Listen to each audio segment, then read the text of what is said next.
Di mana? Di Sukabumi. Oh, Sukabumi. Ada. Halo warga pecinta KDM, baru-baru ini secara mengejutkan lagi viral di media sosial di mana Yong Shefra bertemu dengan warga Jawa Barat di Malaysia, guys. Bayangkan Yong Shefra ketemu dengan warga Sukabumi di Malaysia, guys. Secara mengejutkan Yong Shefra ini bertemu dengan warga Jabar di Malaysia. Nah, yang jadi pertanyaan, apakah ini kode keras bagi KDM? Apakah ini cari perhatian? Apakah ini tanda-tanda bahwa Kang Deddy Mulyadi itu akan segera pergi ke Malaysia? Apakah ini tanda-tanda bahwa Yong Shefra ini sangat mencintai Kang Deddy Mulyadi? Bagaimana respon daripada Kang Deddy Mulyadi? Kemudian ketika Yong Shefra ini bertemu dengan warga Sukabumi yang ada di Malaysia, warga Sukabumi ini memberikan pesan yang sangat menohok kepada Kang Deddy Mulyadi. Apa itu pesannya? Menurut saya pribadi, Yong Shefra ini bertemu dengan orang Jawa Barat di Malaysia ini bukan kebetulan semata. Menurut saya ini semacam cari perhatian, caper. Bahasa gaulnya disebut dengan caper. Tapi Kang Deddy Mulyadi tidak merespon. Kenapa Kang Deddy Mulyadi akhir-akhir ini sedikit dingin terhadap Yong Shefra? Apa alasannya? Apakah karena Kang Deddy Mulyadi fokus pada pekerjaannya? Dugaan saya kenapa Yong Shefra ini cari perhatian itu karena Kang Deddy Mulyadi sudah mulai dingin dengan Yong Shefra. Mudah-mudahan mereka berjodoh. Saya mendoakan Yong Shefra dengan Kang Deddy Mulyadi itu bersatu. Karena apa? Karena mereka sangat cocok sekali, punya chemistry. Sementara Kang Deddy Mulyadi itu sibuk dengan urusannya. Kang Deddy Mulyadi itu seperti dingin ya. Padahal Yong Shefra sudah mulai mengkompor-kompori, memanas-manasi. Dia ketemu dengan warga Jawa Barat di Malaysia. Sengaja ketemu dengan warga Jawa Barat di Malaysia. Dan menurut saya ini sangat-sangat luar biasa sekali ya. Kemudian apa pesan daripada warga Jawa Barat yang tinggal di Malaysia ini? Pesannya adalah titip salam terhadap KDM. Kumaha damang Kang Deddy, titip salam. Terima kasih katanya gitu ya, dengan menggunakan bahasa Sunda. Baru jumpa dengan sama siapa? Yang Sapura, kakak yang Sapura. Kumaha damang Kang Deddy Abdi. Ya ucapan kirim salam ke orang-orang sana yang orang Jawa Barat ya. Dari logatnya saya bisa pastikan bahwa warga Jawa Barat yang tinggal di Malaysia ini, ibu-ibu ini, kalau saya perhatikan itu dia sudah lama tinggal di Malaysia karena logatnya sudah logat Malaysia, bukan logat orang Jawa Barat lagi. Ya. Kemudian kalau misalnya kita berpikir secara luas ya, menurut saya Kang Deddy Mulyadi ini sangat cocok banget dengan Yong Shefra. Mereka 11-12 guys. Hobinya juga mirip, hobinya sama-sama hobi sepedaan, kemudian pecinta alam, KDM pecinta alam, Yong Shefra pecinta alam. Kemudian Kang Deddy Mulyadi itu sangat suka membantu masyarakat, Yong Shefra juga seperti itu.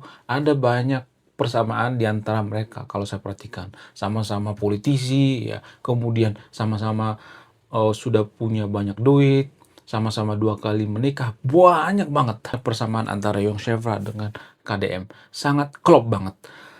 Kalau saya perhatikan itu ya, Kang Deddy Mulyadi itu sekarang ini fokus pada pekerjaan. Dan di antara sahabat yang tervideo nih ya, kalau Anda pecinta KDM, mohon subrek channel ini, mohon subscribe channel ini. Karena apa? Karena kita punya misi dan visi yang sangat besar ke depan. Apa itu visi dan misi kita? Visi dan misi kita itu untuk menjadikan Kang Deddy Mulyadi presiden. Walaupun warga Jawa Barat mengatakan KDM itu harus 2 periode di Jawa Barat. Tapi kalau menurut saya lebih baik Kang Deddy Mulyadi itu jadi presiden. Kalau dia jadi presiden, maka dia akan jadi gubernur di seluruh Indonesia. Kebijakan-kebijakannya akan dinikmati oleh seluruh masyarakat Indonesia. Saya sudah tidak sabar lagi menjadikan Kang Deddy Mulyadi jadi presiden. Menurut kalian gimana? Apakah kalian setuju Kang Deddy Mulyadi ini calon presiden tahun 2009 menggantikan Presiden Omonomen? Akhir-akhir ini saya melihat Kang Deddy Mulyadi itu banyak berseberangan dengan Pak Prabowo walaupun mereka satu partai. Contoh misalnya seperti kebijakan tentang penanaman sawit. KDM mengatakan tidak boleh menanam sawit di Pulau Jawa, terutama di Jawa Barat. Itu akan menimbulkan yang namanya banjir bandang. Sementara Pak Prabowo mengatakan boleh menanam sawit. Kita harus memperbanyak sawit. Kita harus memperbanyak lahan sawit. Jadi menurut saya pribadi, Pak Prabowo ini si paling sawit. Pak Prabowo ini tidak memikirkan jangka panjang. Di Sumatera itu terjadi banjir kenapa? Karena sawit. Kenapa Pak KDM ini berani menentang kebijakan Pak Prabowo sementara Pak Prabowo itu adalah bosnya? Kenapa? Karena Kang Deddy Mulyadi ini tidak cinta jabatan. Dia cinta terhadap masyarakat. Dia cinta terhadap alam. Lebih baik dia mencintai alam daripada mencintai kebijakan Pak Prabowo. Tapi mereka nggak gotok-gotokan ya. Cuma perbedaan pendapat saja. Nah, yang jadi pertanyaan, kenapa Kang Deddy Mulyadi ini berani melawan kebijakan daripada Pak Prabowo? Bagaimana dengan jabatannya? Apakah dia akan dipecat dari Gerindra? Padahal kan mereka satu partai. Jadi kalau saya perhatikan KDM ini manuver politiknya itu sangat luar biasa. Ada satu manuver politik daripada KDM yang jarang diketahui oleh pecinta KDM. Apa itu? Kang Deddy Mulyadi ini berani menentang kebijakan partai kalau kebijakan tersebut bertentangan dengan yang dimaui oleh masyarakat. Kalau bertentangan dengan kepentingan masyarakat. Contoh misalnya seperti sawit misalnya. Masyarakat itu kalau saya perhatikan mayoritas tidak suka penanaman sawit. Hanya sebagian kecil yang suka penanaman sawit. Hanya pengusaha-pengusaha sawit lah yang suka sawit. Sementara mayoritas masyarakat Indonesia tidak suka sawit. Kenapa? Karena terjadi yang namanya longsor, terjadi yang namanya banjir bandang dan lain sebagainya. Kemudian KDM tidak takut ya, walaupun dia bertentangan dengan kebijakan Pak Prabowo. Kenapa dia tidak takut? Kalau misalnya dia melawan partai, nggak jadi masalah asal masyarakat mencintai Pak KDM. Jadi KDM itu lebih pro terhadap rakyat, bukan pro terhadap partai. Lebih pro terhadap kepentingan masyarakat, bukan kepentingan partai. Jadi ini dua hal yang berbeda ya. Kepentingan partai belum tentu sesuai dengan kepentingan rakyat.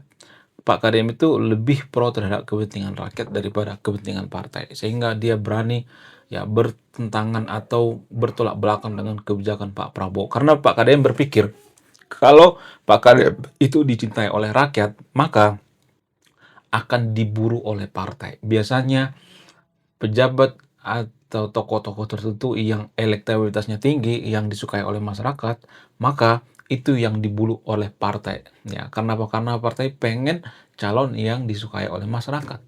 Jadi kebijakan daripada partai politik itu nggak harus dituruti. Itu rahasia daripada Pak KDM ya. Di antara sahabat yang nonton video ini, kalau Anda seorang politisi, Anda sangat beruntung sekali karena saya membocorkan rahasia daripada Kang Deddy Mulyadi. Itu manuver politik daripada Kang Deddy Mulyadi. Sama seperti Yong Shefra. Yong Shefra juga sebenarnya mirip-mirip atau 11-12 dengan Kang Deddy Mulyadi. Agak kontroversi juga ya masalah partai. Jadi perpindahan daripada Kang Deddy Mulyadi dari partai Golkar ke partai Gerindra itu penuh dengan kontroversi. Ada yang mengatakan bahwa KDM itu tidak diusung oleh apa? Diusung oleh Golkar.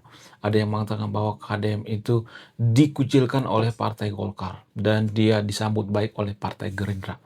Ya, sama dengan Yong Shefra. Yong Shefra ketika pindah partai ke DAP, partai yang dihuni oleh orang-orang Tionghoa, orang-orang China, orang-orang Kristen, orang-orang Nasrani, di sana sangat jarang orang Melayu, maka dia dihujat oleh penggemarnya, dihujat oleh netizen, dihujat oleh saudara-saudaranya.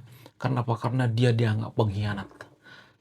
Kalau saya perhatikan, Yong Shefra ini orang yang sangat toleransi. Buktinya dia bergabung dengan partai yang dikuasai oleh orang Tionghoa, yaitu partai DAP. Dan itu salah satu bukti. Itu salah satu bukti kuat bahwa Yong Shefra ini adalah orang yang gigih ya, kekeh sama seperti KDM. Walaupun dimusuhi, nggak takut ya kalau tujuannya benar. Jadi Yong Shefra dengan Kang Deddy Mulyadi 11-12. Sangat luar biasa, sangat cocok ya jadi pasangan ya. Kemudian kalau Pak KDM ini jadi presiden, maka Pak KDM ini akan cocok jadi nikah sama Yong Shefra. Kenapa? Karena Yong Shefra ini sangat cocok jadi ibu negara. Cocok banget ya dengan sosok daripada Yong Shefra ini. Kenapa? Karena cantik ya, Yang cantik itu hatinya ya, bukan wajahnya. Wajahnya kalau mau jujur nggak terlalu, biasa aja ya. Ya, yang cantik itu hatinya, kemudian pembawaannya bagus, ya. Dia sangat cinta dengan agama, sangat Islami sekali, sangat luar biasa pokoknya yang Shefra ini. Ya, akan sangat beruntung kalau ada pria yang mempersunting Yong Shefra. Mudah-mudahan Kang Deddy Mulyadi mempersunting Yong Shefra. Kalau menurut saya pribadi ya, Kang Deddy Mulyadi ini sengaja mengulur-ulur hubungannya dengan Yong Shefra itu karena pengaruh daripada Nihyang ya. Mungkin Nihyang tidak memberikan restu, tapi mereka mungkin saja pacaran gitu ya. Karena pacaran nggak jadi masalah ya, asalkan jangan nikah. Nihyang dan Yong Shefra itu punya karakter yang sama, yaitu posesif ya. Oke, sekian video ini ya. Mudah-mudahan KDM merespon dengan video daripada Yong Shefra baru-baru ini. Video yang sangat viral sekali, yang sangat ramai sekali, terutama di kalangan rakyat warga Jabar ya. Oke, sekian video. Terima kasih sudah memahami. Saya pecinta KDM. Salam Yong Shefra.